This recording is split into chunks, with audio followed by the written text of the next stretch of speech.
आणि यानंतरची एक मोठी बातमी RSS मधली। अन्य धर्मियांसोबतही आपल्याला समन्वय प्रस्थापित करावा लागेल, इतर धर्मातल्या चांगल्या लोकांशी सुद्धा आपल्याला संपर्क ठेवावा लागेल असे निर्देश सरसंघचालक डॉ. मोहन भागवत यांनी दिलेले आहेत। RSSच्या समन्वय बैठकीच्या समारोपाच्या वेळेला त्यांनी हे विधान केलंय।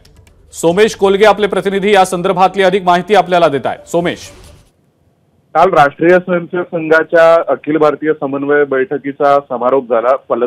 केरळमधील पलक्कड जिल्ह्यामध्ये ही बैठक सुरू होती आणि समारोपाच्या वेळी सरसंघचालक डॉ. मोहन भागवत यांचं उद्बोधन झालं आणि त्यांच्या बौद्धिकांनी संपूर्ण बैठकीचा समारोप झालेला आहे। तर त्यामध्ये त्यांनी असं म्हटल्याचं कळतंय की जे इतर अन्य धर्मीयातील जेव्हा इतर धर्मातील जी चांगली लोक आहेत, प्रतिष्ठित मंडळी आहेत, त्यांच्यासोबत संपर्क ठेवला गेला पाहिजे, त्यांच्यासोबत समन्वय असला पाहिजे असं विधान हे त्या उद्बोधनात डॉ. मोहन भागवत यांनी केलेलं आहे।